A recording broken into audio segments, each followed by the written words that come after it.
2, 1. And I think we're live here. Fantastic. Thank you again for joining us for another, I don't know what we're even going to call this, basically like, just to kind of, I'll give you the overview, and then Paul, we're going to think of what we're calling this, but my buddy Paul Lucido, see right here to this side of me, basically my buddy Paul Lucido and I are going through an adventure. We took Jay Doran's book, which is 30 Days of Thought. We're reading passages to ourselves. We write a little bit of notes of what we're pulling out of the book, and we're recording videos. And select passages we're going on here, doing these Facebook Lives because both him and I feel uncomfortable doing this, and we're just trying to become a little more comfortable with being uncomfortable. Sound about right, Paul? That sounds pretty accurate to me there, Andrew. Fantastic. So today, and why don't you kick this off for us? We're doing the passage that we've picked today is Carpe Diem. So Paul, you kick off our Culture Matters discussion on Carpe Diem. Sure. So first of all, it's Carpe Diem means to seize the day. It's literally, it's a meaning that speaks to looking for opportunities in life and making the most of them. That's literally what Carpe Diem means. Now, I wanted to throw something out there. I don't know if those of you remember a very, very impressive movie, won a lot of Academy Awards, was 1989 Dead Poets Society, where Robin Williams plays the English teacher, John Keating, and he's introduced to an all boys prep school where he uses kind of like you would say unorthodox methods to teach these guys. And one of the things he talks about is Carpe Diem, seize the day, gather your rosebuds while you may. So when you think about that, I think the first thing to just kind of put things in perspective is that be in the moment, take advantage of the moment. The universe, as many of us know, and I know it's a hard thing to really fathom, is screaming to us every day. And I actually have just learned this through my own personal readings, that everything is passing away.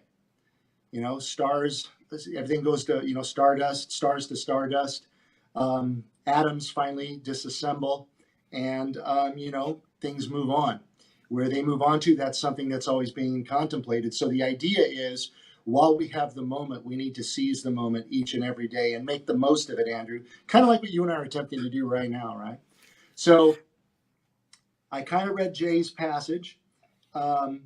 He says here, success does not show up. It's a process of your decisions. Yeah. I agree with that.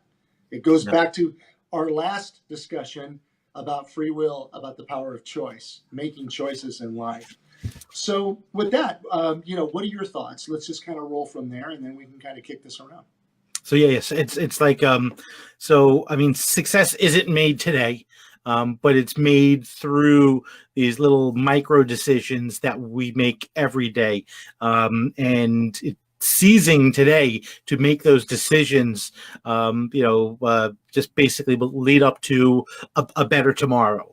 Correct.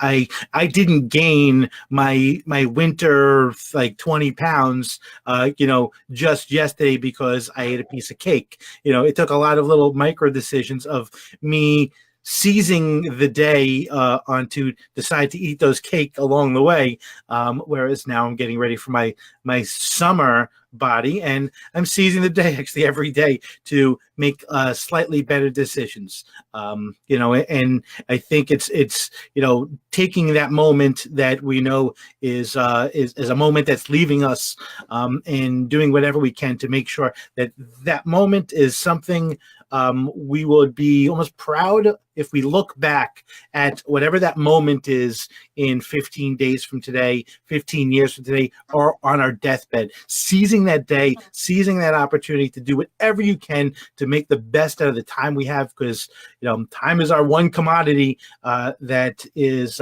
just forever depleting. 100% agree with you on that. I had a good friend of mine. We were recently sitting around a campfire having kind of a semi-philosophical discussion.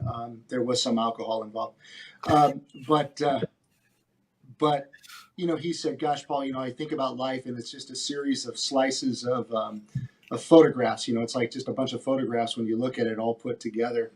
And there's some truth to that. And the question is, what are you doing at each moment, at each interval, if you will?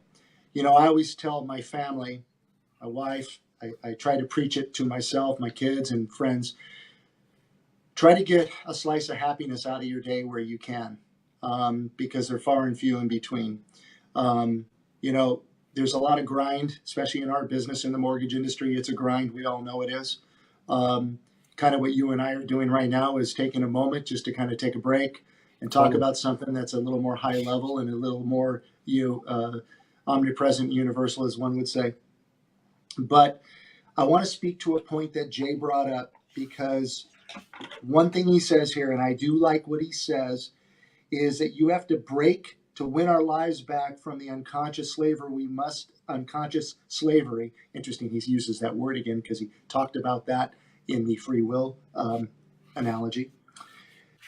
We must take the day, the year, and break it down into the quarter, and then of course take the quarter and divide it into months, and then months divided into days. Yeah. It goes back to what you and I, Andrew, have talked about before. It's about living in the moment, being in the moment, and making the most of that moment. That's what really matters. A lot of people look so far ahead, they lose their place as to where they're at. And really acknowledging, oh, it's going to be better when this happens, or it's going to be better when I'm making more money, or it's going to be better. Yeah, that could be true. Those are all possibilities.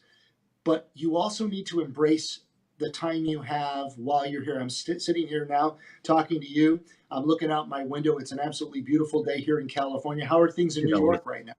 It's always a beautiful day in California. So today actually happened to be, I mean, just unusually beautiful. It's the, spring is here. Yeah, it's warmer outside, which I believe actually, I think we appreciate our weather more than you appreciate, because you get beautiful weather all the time. We only get beautiful weather, maybe one sure. third of the time. So Well, yeah, no, I totally hear that. And, yeah, the seasons have been kind of crazy. We've had like rainfall, there's clouds billowing out there. I'm looking out, and it's quite beautiful. But anyway, so going back to that, yeah, just want to hear more of your thoughts on it. So, I mean, what can one say to this? It's bottom line is seize the day for all it's worth. Make the most of your opportunities. Try to embrace your fellow man, fellow woman, and understand where they're coming from. You know, that's just kind of a byproduct of of moving through your day and trying to do the right thing and communicate with one another. But to me, to be honest with you, I feel like I myself try to do that. I try on a personal level to make the most of each and every day. And there's these I don't know what you want to call them. You ever get that moment of well-being? It's just a feeling that kind of comes over you, and you feel really good about things. It's hard to even explain. It could almost feel on the border of a transcendent experience, but I don't want to go there. I think that's a little too deep. I think it's just a feeling of, wow, it's a beautiful day. I feel really good. And then it kind of sets the tone, and you go out there and, you make the most of it. And it should all start from the moment your feet hit the ground when you wake up out of bed in the morning. yep. Okay. Some people wake up, they're a charging rhino. I'm not a charging rhino. I get up, I have my routine, I do my thing, but I look forward to my day, and I'm thinking about, what am I going to do today? What am I going to do to make a difference? What am I going to do to help break up the monotony of the parts of life that just are kind of the day-to-day stuff? This is a great example of that. And I think a lot of people, they wake up, they're kind of snooze, snooze, snooze. They're not excited to get out of bed. They're not excited to take on their day. But you got to make today your bitch. I mean, that's really what I feel. You got to take. I mean, part of my French, but you got to make today your bitch. You got to own today's tasks, so tomorrow's success can happen. And I feel actually that's something that's important. And I think a lot of people actually put things off and then say, oh, something, I'll do it today. I'll do it. I don't have time. I'm going to do it tomorrow. I don't feel like doing that. I'm going to watch some TV. But you got to do as much as you can today because we don't know where tomorrow is.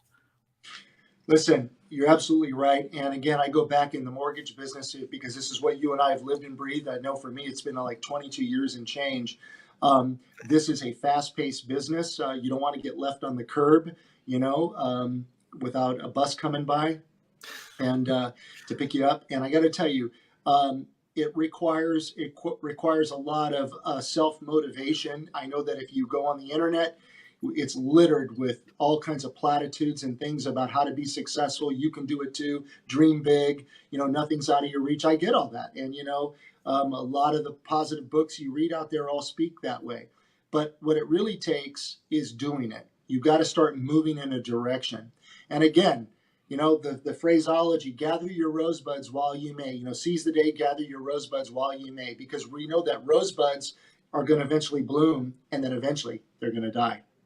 Okay. So you got to make the most of everything that you do with your family, your personal life, your faith, whatever your faith might be, through your work, etc. You've got to really embrace that and always try to see if you can find the greater good. If you can find the greater good, that's a nice place to be. That's not to say that you're going to be faced with challenges and how you react to those challenges and you overcome those hurdles. That's important too. But that would be kind of my take on it. He said here, therefore, to seize the day, you must do your homework. Yeah, you do. You've got to do your homework. You've got to practice what you preach. Just because we're on this video and you and I are having this dialogue, what happens after we're off camera? Are Yeah. we walking the walk or are we just talking the talk?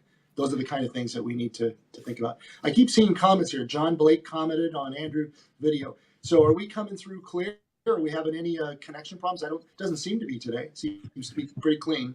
Let's see. It's weird. I'm not seeing any comments on here. I've seen a few. It said there was a guy comment on the video. I'm not sure what it is. But Andrew, that would be kind of my perspective. Any other thoughts? No, I listen. The homework thing is, to me, actually, listen. While as much as we want to seize the day, sometimes you can't seize as much as you want to seize in the day, and it's that prep for the next day. Just making sure, and personally for me, every night my homework is looking at everything that I didn't get to do that day, bringing it over to the next day. That's the homework, and okay, I'm going to seize as much as I can today, but it's making sure that I'm proud of the time I'm spent, knowing that in 15 minutes from now, 15 hours from now, 15 days from now, and at the end of my life, that I'm going to be able to look back at the time I spent and know that I seized the day as much as I can. So I would agree. And it's kind of funny. Interestingly enough, our video prior to this was about free will, right? Yeah. And we talked about what free will really means. There's only so much that you can control once again within your environment. And this to me is an action step. This is literally having a mindset of saying, you know what, I'm going to make the most of my day. I'm going to make the most of the next 24 hours, whatever it might be. And, hopefully make a difference out there. I think what the blessing here, if I could use that, is that we have the power of video. We have the power of the internet now, which brings people together, makes the world very small in the grand scheme of things. And we're all able to exchange information. Hopefully it's a good exchange. What we don't want to do is waste people's time. We want to make sure that we're giving them good, valuable information. But I think what's good about what you and I are attempting to do is we're keeping it real. Yeah. We are who we are. We both have our interests wherever they might lie, and we do our best to share those interests with other people. And hopefully it ignites some good dialogue and some good discussions between people, So very excited about this. And again, I want to give a plug to Jay Doran because he deserves it, as well as his editor, Jenna, that, this is a very good, thought-provoking book. Everybody's going to have a different take, there's much to read. I got quite a bit to go. Like I said, I'm about 10 chapters to 12 chapters in right now. But I love doing this bite-size analogy. I think it's great, or interpretations, I should say. Yeah, So, I mean, it's the most interactive book that I think has ever been created, because it's not just about, kind of memorizing the words and the things that you're reading on the page, but it's taking these concepts that Jay presents, and from those concepts being able to make them your own, and to we've used this term before, regurgitate them out actually as as your own thoughts with your own spin on this. So yes. fantastic. If you have any closing comments, otherwise let everyone get on with their day.